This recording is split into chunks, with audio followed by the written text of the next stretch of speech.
Chamber of Secrets by J.K. Rowling. Chapter 18, Dobby's Reward. For a moment there was silence as Harry, Ron, Ginny, and Lockhart stood in the doorway covered in muck and slime and, in Harry's case, blood. Then there was a scream. Ginny! It was Mrs. Weasley, who had been sitting crying in front of the fire. She leaped to her feet, closely followed by Mr. Weasley, and both of them flung themselves on their daughter. Harry, however, was looking past them. Professor Dumbledore was standing by the mantelpiece, beaming next to Professor McGonagall, who was talking great, steadying gasps, clutching her chest. Folks went whoosing past Harry's seat and settled on Dumbledore's shoulder, just as Harry found himself and Ron being swept into Mrs. Weasley's tight embrace. You saved her! You saved her! How did you do it? I think we all like to know that, said Professor McGonagall weakly. Mrs. Weasley let go of Harry, who hesitated for a moment, then walked over to the desk and laid upon it the sorting hat, the ruby-encrusted sword, and what remained. Picture. Має бути picture.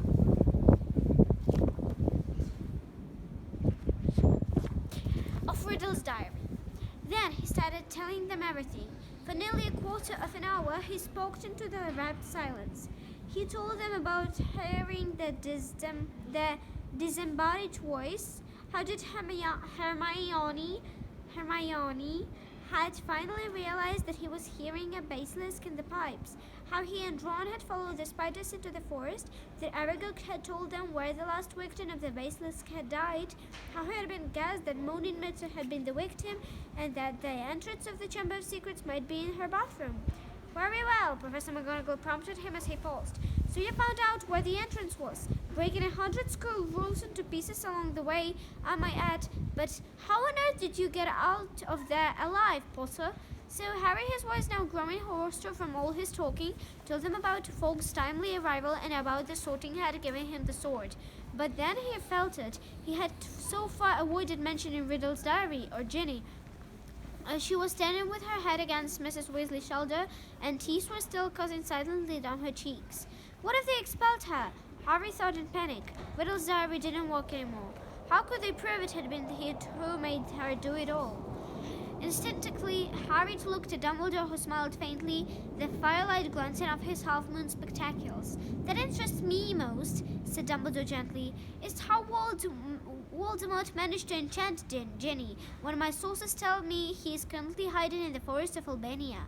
Relief, warm, sweeping, glorious relief swept over Harry. What's that? Said Mr. Weasley in a stunned voice. You know who? Enchant Ginny? But Ginny hasn't been... Was she? It was this diary, said her head quickly, picking it up and showing it to Dumbledore. Riddle wrote it when he was 16. Dumbledore looked the diary from Harry and peered gently down his long, crooked nose as it burnt in soggy pages. Brilliant, he said softly. Of course, he was probably the most brilliant student Hogwarts had ever seen. He turned around to the Weasleys, who were looking utterly bewildered. Very few people know that Lord Voldemort is once called Tom Riddle. I taught him myself 50 years ago at Hogwarts. He disappeared after leaving the school, traveled far and wide, sank so deeply into the dark arts, consorted with the very worst of our kind, underwent so many dangerous magical transformations that when he surfaced as Lord Voldemort, he was barely recognizable. Hardly anyone connected Lord Voldemort with the clever, handsome boy who had once had boy here. But Ginny, said Mrs. Weasley, what's our Ginny got to do with him? His diary. I've been writing in it, and he's been writing back all year. Ginny, said Mr. Weasley, flabbergasted. Haven't I told you anything? What have I always told you? Never trust anything that can think for itself if you can't see where it keeps its brain. Why didn't you show the diary to me or your mother? A suspicious object like that. It was clearly full of dark magic. I didn't know, sobbed Ginny. I found it in one of the books Mom got me. I thought someone had just left it in here and forgotten about it. Miss Weasley should go up to the hospital wing straight away, Dumbledore interrupted in a firm voice. This has been a terrible ordeal for her. There will be no punishment. Older and wiser wizards than she have been hoodwinked by Lord Voldemort. He strolled over to the door and opened it. Bed rest and perhaps a large streaming mug of hot chocolate. I always find that cheers me up, he added, twinkling kindly down at her. You will find that Madame Pomfrey is still awake. She's just giving our mandrake Juice. I dare say that the basilisk victims will be waking up any moment. Sir Hermione's okay, said Ron brightly. There has been no lasting harm done, said Dumbledore. Mrs. Weasley led Ginny out, and Mr. Weasley followed, still looking deeply shaken. You know, Minerva, Professor Dumbledore said thoughtfully to Professor McGonagall, I think all this matters is a good feast. I may ask you to go and alert the kitchens? Right, said Professor McGonagall, scribbling, also moving to the door. I will leave you to deal with Potter and Weasley, shall I? Certainly, said Dumbledore. She left, and Harry and Ron gazed uncertainly at Dumbledore. What exactly had Professor McGonagall meant to deal with them? Surely, they weren't about to be punished. I seem to remember telling you both what I would have done to expel you if you broke any more school rules, said Dumbledore. Ron opened his mouth in horror, which goes to show that the best of us must sometimes eat our words. Dumbledore went on smiling. You will both receive special awards of services for the school, and let me see, yes, I think 200 points apiece for Gryffindor. Ron went as brightly pink as Lockhart's Valentine flower and closed his mouth again. But one of us seems to be keeping mightily quiet about this part in his dangerous adventure, Dumbledore added. Why so modest, Gilderoy?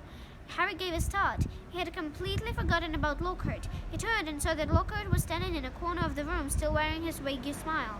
When Dumbledore addressed him, Lockhart looked over his shoulder to see who he was talking to. Professor Dumbledore, said Lockhart in mild surprise. Goodness, I expect it was hopeless, wasn't I? He tried to do a memory charm and it went backfired, Ron explained quietly to the Dumbledore. Dear me, said Dumbledore, shaking his head, long silver mustache quivering. Impaled upon your own sword, Gilderoy. Sword? Said Lockhart dimly. Haven't I got a sword? That boy has, though. He pointed at Harry. He will lend you one. Would you mind taking Professor Lockhart up to the hospital wing, too? Dumbledore said to Ron. I'd like a few more words with Harry. Lockhart ambled out. Ron cast a curious look back at Dumbledore as he closed the door. Dumbledore crossed to one of the chairs by the fire. Sit down, Harry, he said as Harry sat, feeling unaccountably nervous. First of all, Harry, I want to thank you, said Dumbledore, eyes twinkling again. You must have shown me real loyalty down in the chamber. Nothing but that could have called fake folks to you. He stroked the phoenix, which had fluttered down under his knee. Harry grinned awkwardly as Dumbledore watched him. And so you met Tom Riddle, said Dumbledore thoughtfully. I imagine he was most interested in you. Suddenly something that was nagging at Harry came trembling out of his mouth. Professor Dumbledore, Riddle said that I'm like him. Strange likeness, he said. Did he now? Said Dumbledore, looking thoughtfully under his thick silver eyebrows at Harry. What do you think, Harry? I don't think I'm like him, said Harry, more loudly than he'd intended. I mean, I'm in Gryffindor. But he fell silent, a lurking doubt resurfacing in his mind. Professor, he started again after a moment. The Sorting Hat told me I'd have done well in Slytherin. Everyone thought I was in Slytherin air for a while, because I can speak Parseltongue. You can speak Parseltongue, Harry, said Dumbledore calmly, because Lord Voldemort, who is the last remaining descendant of Salazar Slytherin, can speak Parseltongue. Unless I'm mistaken, he transferred some of his own powers to you the night he gave you that scar. Not something he invented, too, I'm sure. Voldemort put a bit of himself in me? Harry said, thunderstruck. It certainly seems so. So I should be in Slytherin, said Harry, looking desperately into Dumbledore's face. The Sorting Hat could see Slytherin's power in me, and it put you in Gryffindor, said Dumbledore calmly. Listen to me, Harry. You happen to have many qualities Salazar Slytherin prized in his hand-picked students. His own very rare gift, Parseltongue, resourcefulness, determination, a certain disregard for rules, he added, his mustache quivering again. Yeah, the Sorting Hat placed you in Gryffindor. You know why that was. Think. It only put me in Gryffindor, said Harry in a defeated voice, because I asked not to go in Slytherin, said Dumbledore, beaming once more. Exactly. Which makes you feel very different from Tom Riddle. It is our choices, Harry, that show that we fully are, far more than our abilities. Harry sat motionless in his chair, stunned. If you want proof, Harry, that you belong in Gryffindor, I suggest you look more closely at this. Dumbledore reached across to Professor McGonagall's desk, picked up the blood-stained silver sword, and gave it to Harry. Duly, Harry turned it over, the rubies blazing in the firelight. And then he saw the name engraved just below the hilt. Godric Gryffindor. Only a true Gryffindor could have pulled that out of the hat, Harry, said Dumbledore simply.